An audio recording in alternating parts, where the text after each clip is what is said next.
I got the victims to tell their experiences by themselves. This happened in late November. I was coming back from a friend's birthday dinner in Midtown. Nothing wild, just drinks, appetizers, all of us talking about how none of us have health insurance.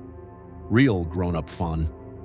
It was around 10:40 p.m. when I left the restaurant, and I ordered an Uber pool to save a few bucks. The app said I'd be sharing the ride with one other person already on board. Driver's name was Lewis, 4.92 stars, Toyota Corolla, blue, all good. When he pulled up, the car looked normal enough except the tint on the backseat windows was dark. I couldn't see inside. It wasn't unusual for Atlanta, but still, it gave me that slight hesitation. Anyway, I open the door and hop in behind the driver. There's already someone in the back seat behind the passenger side, face turned toward the window, hoodie up. Looked like a guy, maybe late 20s or 30s. I said, "Hey," just to be polite. No response. He didn't move, not even a head nod.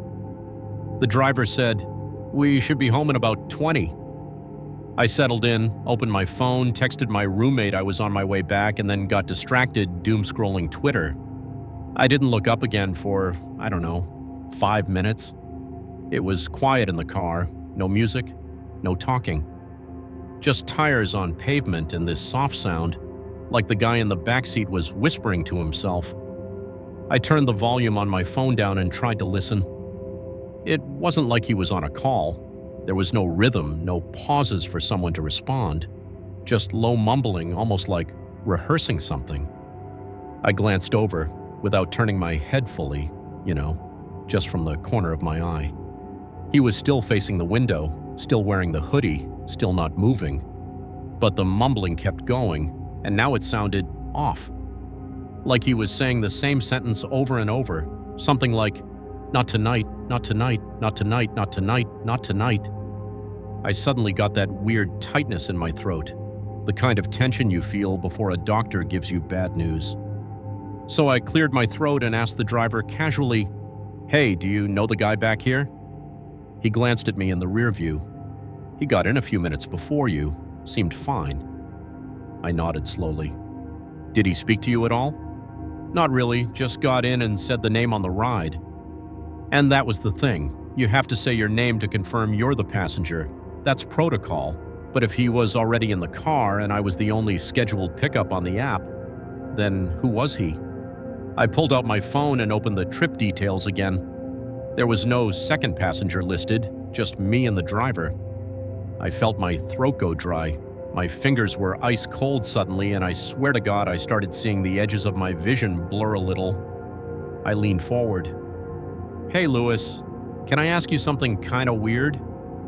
He chuckled nervously. "Okay. Can you check your app? Like right now? Is there a second rider listed for this trip?" He looked confused but pulled his phone off the dash, tapped a few things, looked at it for maybe 3 seconds before his whole face changed. His eyebrows dropped, his mouth got tight. No," he said slowly. "It's just you." That was it. I felt something primal snap inside me. "Pull over, now." He looked up at me, saw my face, saw how serious I was. He pulled over to a gas station. I opened my door, got out fast. The second I was outside, I turned to look at the backseat through the window, and for the first time, he turned toward me. His face was completely blank, like someone turned the contrast down, pale, hollow-eyed, and this look in his eyes like he wasn't looking at me, just through me. Then he got out too. No rush, no expression, just stepped out of the car and started walking toward the dumpsters behind the gas station. I turned to Lewis. "That guy's not your passenger. He wasn't supposed to be in the car." Lewis looked shook, full body still. He said, "I thought he was with you."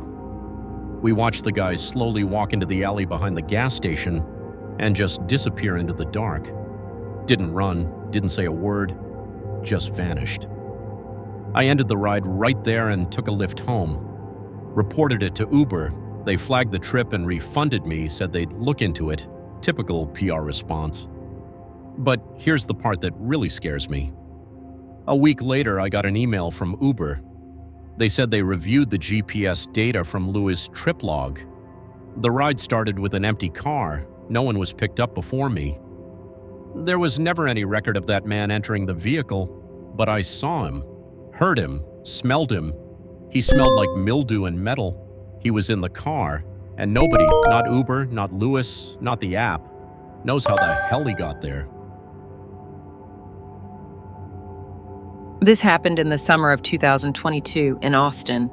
I had just moved to the city a few months earlier for work, communications job, tech company, typical stuff.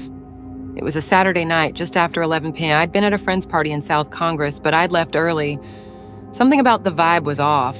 Too many people I didn't know. Some guy kept asking for my Instagram every 10 minutes. I just wanted to go home and decompress. I ordered an Uber like I always do. Pool option wasn't available, so I went with UberX. The driver's name was Griffin. The app showed a 2012 silver Honda Accord, 498 stars, over 5,000 trips, all the green flags, ETA 3 minutes. I was standing outside on the curb. It was humid, mid-90s even at night, and my phone was down to 4%. I remember that clearly because I turned on battery saver before the car pulled up. He arrived a minute early. The Honda looked a little older than I expected, not run down or anything, but worn. No bumper sticker, no Uber decal. I hesitated, but the plate matched, so I got in. "Marissa?" the driver asked. His voice was off, like not weird or creepy, just quiet, like someone trying not to use their real voice. "Yeah," I said, trying to sound casual. "Great, we'll get you home in about 15. He didn't say anything else, no small talk, no music, just the AC on low, and the sound of tires on wet pavement. I opened the app to track the route. My place was in East Austin, about 7 miles away. But after a few minutes, I noticed we weren't headed east. We were going south, toward the outskirts. I leaned forward. I think you missed a turn back there." He didn't respond at first. Then he said, "Traffic on the freeway. This is faster." But there was no traffic. I checked Google Maps, all green. And the new route he was taking didn't even connect back to where I lived. It veered toward Bastrop. I started to get that weird rising feeling in my chest, the kind that comes before a panic attack. So I tried to play it cool. "Hey, do you mind if we go back to the main route? I actually forgot I need to pick something up." Still no eye contact. He just kept driving.